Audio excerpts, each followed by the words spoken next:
The belief has always been that high fuel costs and some environmental concerns would drive demand for electric vehicles. So why are consumers choosing hybrids? Because a hybrid still works like a normal car. Drivers can fuel up anywhere, take road trips without planning charging stops, and avoid range anxiety while still improving fuel economy. As to EV, many consumers are concerned about the limited driving range and the challenges of finding charging stations.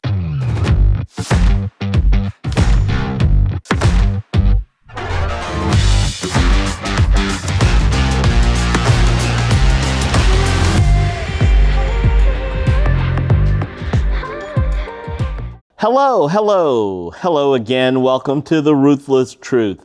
I am your host, Truth Davis. In this forum, I share opinions, thoughts, truths on a wide variety of topics based on what I believe to be a unique life experience. And you can read more about that in the notes or in the profile. My intent is to share stories, experiences, and hopefully provide some life and career lessons that will assist you in your journey. Please follow me on Instagram at TruthDavis5, subscribe to the YouTube channel, Ruthless Truth, and there's also a Facebook page, Ruthless Truth. General format, I'll share some thoughts on current news and topics, then I'll pick one subject and go on a deeper dive called Today's Truth, and then I like to finish with an American history fun fact. Okay, lots of news, busy week in Washington. Okay, let's start with the shocker. Lindsey Graham, longtime Republican senator from South Carolina, unexpectedly passed away at the age of 71. Now, they say, if you don't have anything positive to say about the recently deceased, don't say anything at all. Well, I will not celebrate Lindsey Graham's death, but neither will I celebrate or praise his life. And I don't think what I say next is really a hot take. He was a legislator who displayed no consistent principles or values and compromised his personal integrity to be a Trump sycophant. As evidence, in 2015, while he was seeking the Republican nomination for president, Lindsey Graham said this, and I quote, "Trump's a race-baiting, xenophobic, religious bigot. He doesn't represent my party. He doesn't represent the values that the men and women who wear the uniform are fighting for. You know how to make America great again? Tell Donald Trump to go to hell." End quote. These statements were made on camera, so there is no disputing the authenticity. But once Trump was elected, Graham became his most ardent and vocal supporter. No principles, no spine. Now, I will acknowledge one surprising thing. Graham's net worth was estimated at less than $1.5 million. Given his 32 years in Washington as first a congressman and then the last 24 years as a senator, he clearly was not focused on enriching himself. Apparently, he was mostly driven by a need to be relevant, not necessarily rich. Okay, how about some good news from Washington? A couple of weeks ago, I discussed some proposed legislation that was called the 21st Century Road to Housing Act.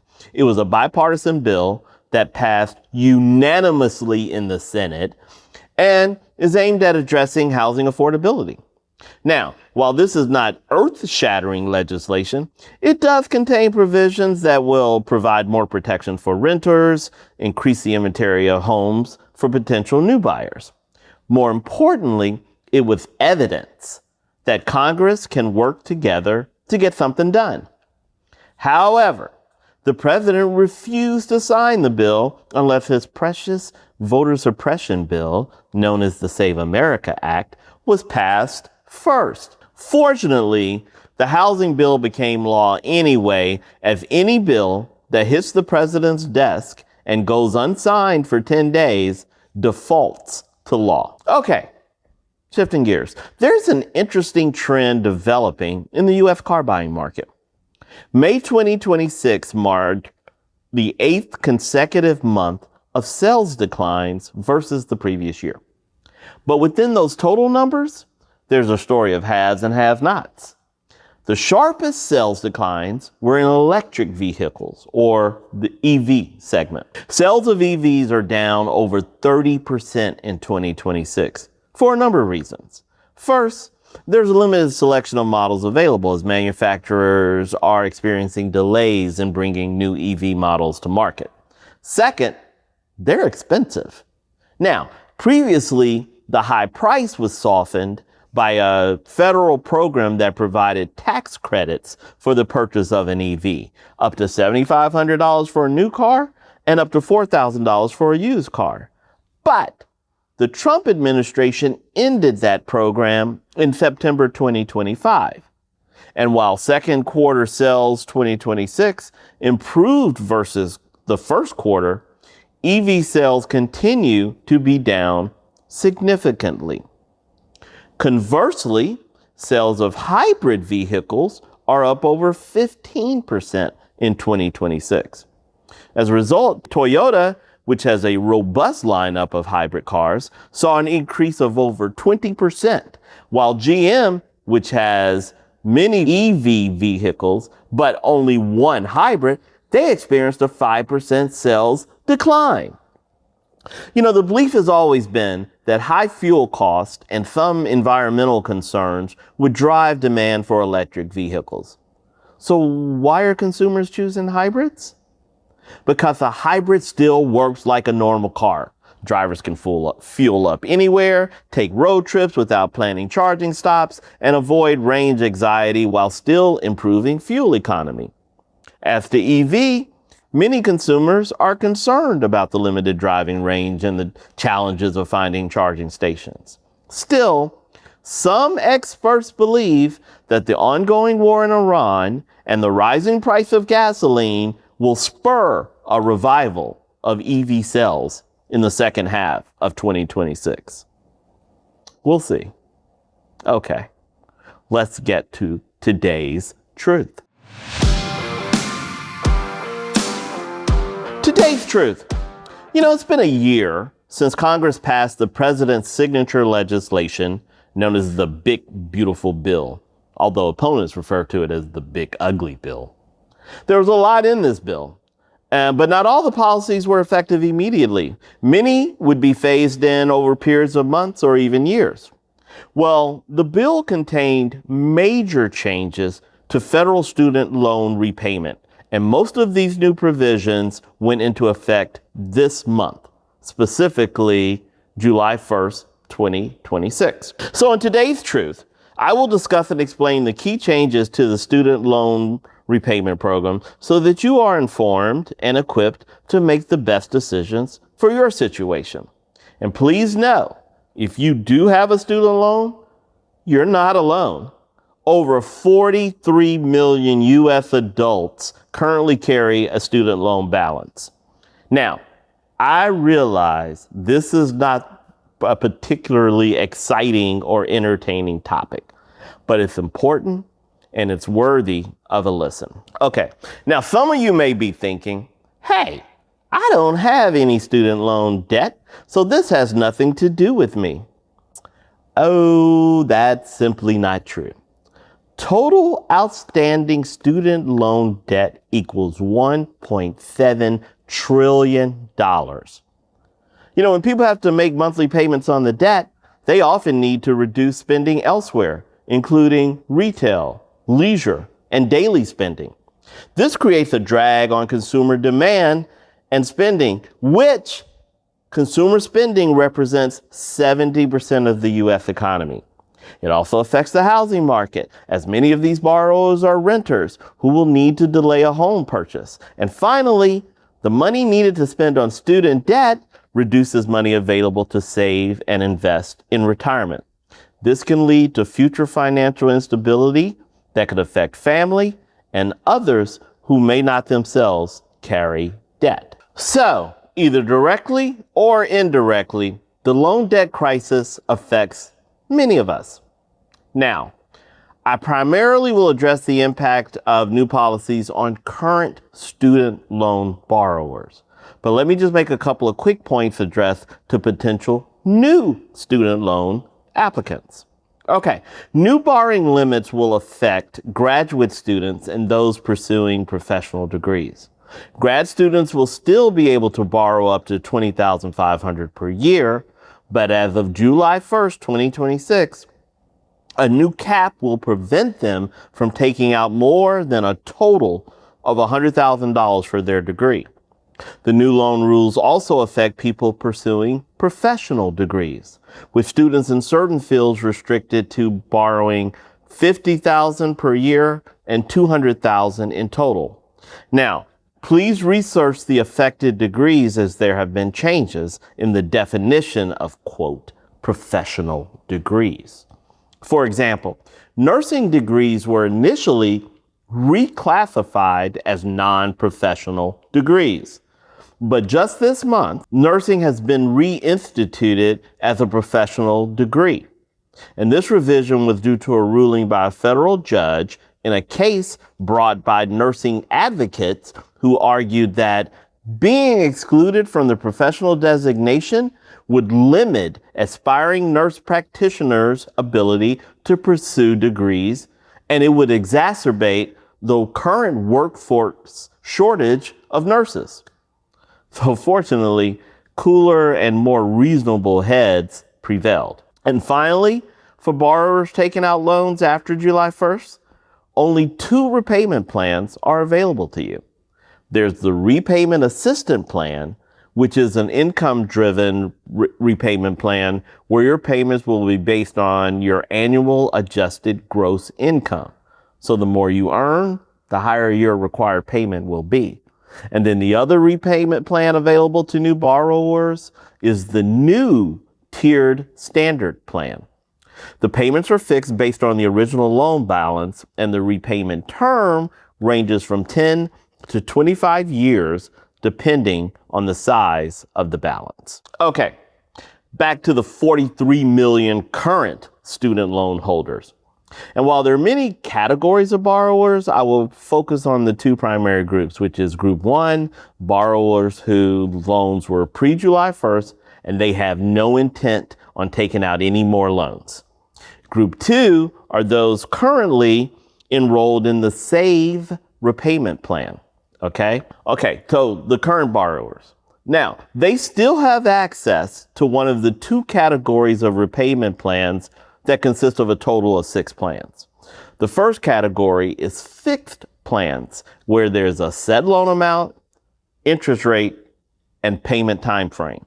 Now, there are 4 plans in this category, and they vary based on timetable and payments, as some allow initially low payments that increase over time, while others are fixed throughout the loan term.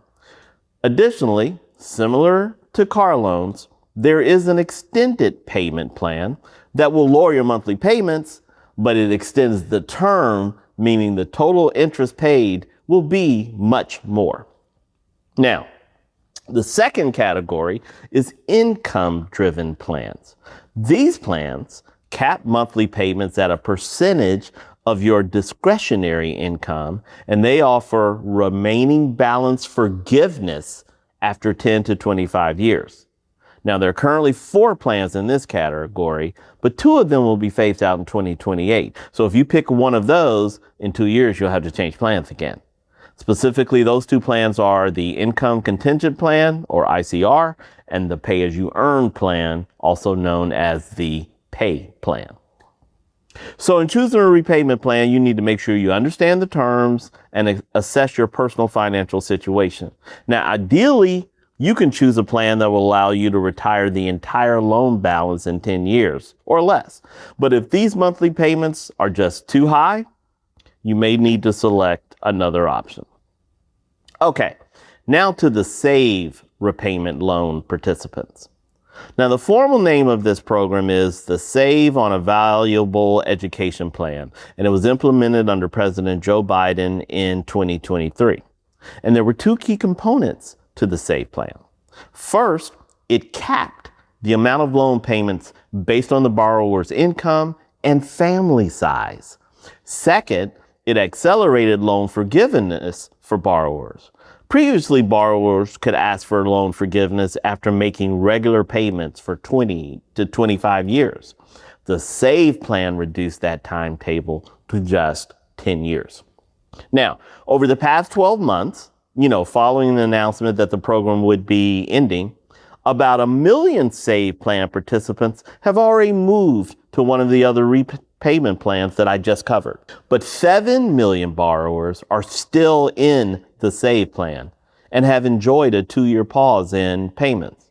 But now, these people need to take action soon. Specifically, if you're in the SAVE plan, you should have already received a notice from the U.S. Department of Education informing you that you need to make changes soon. But if not, you will definitely soon be receiving a note from your loan provider telling you a 90-day clock has started, meaning you basically have 3 months to do something.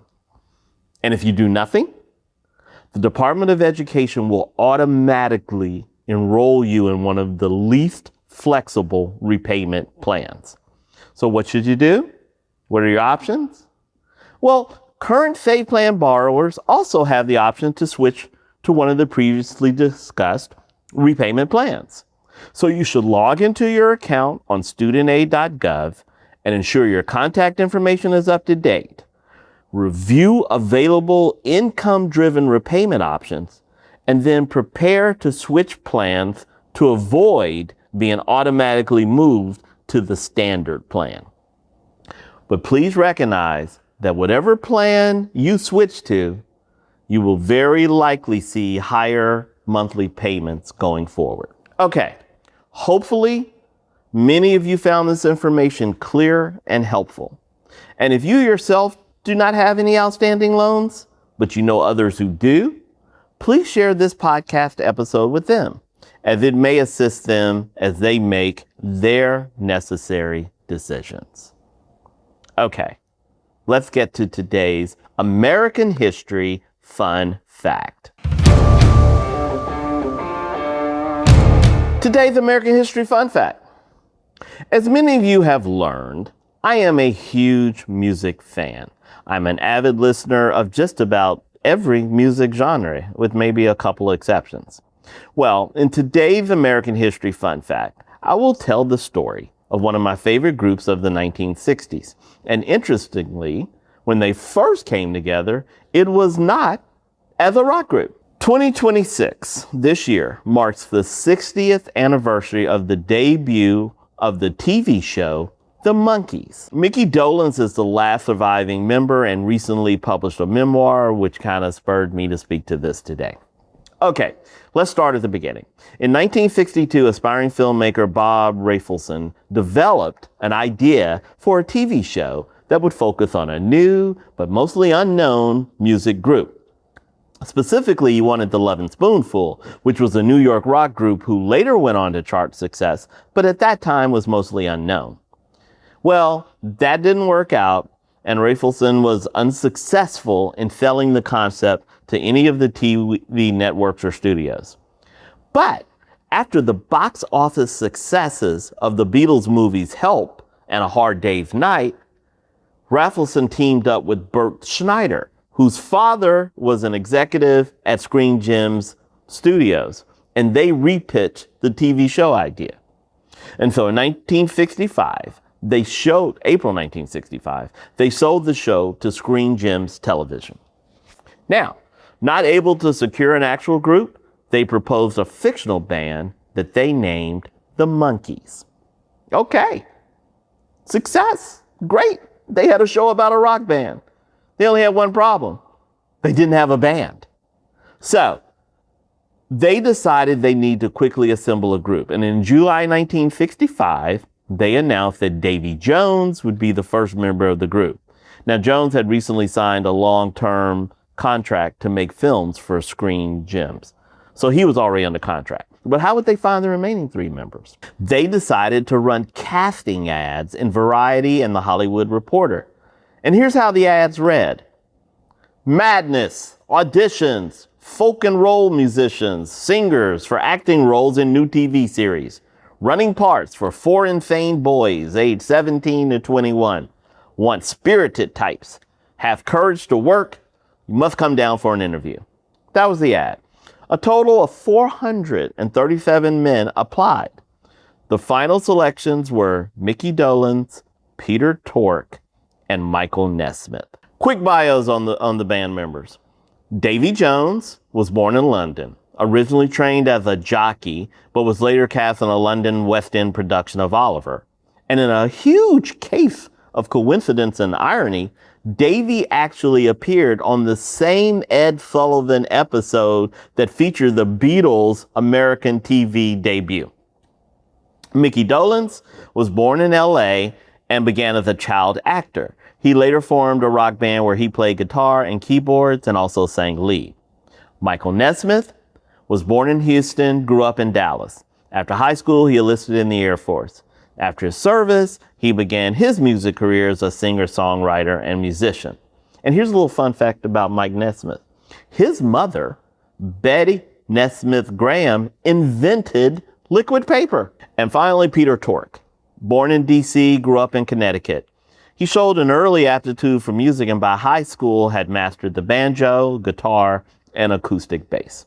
Okay, so that was the group. The Monkees' first single, Last Train to Clarksville, was released in August 1966, just weeks prior to the TV broadcast premiere in September 1966.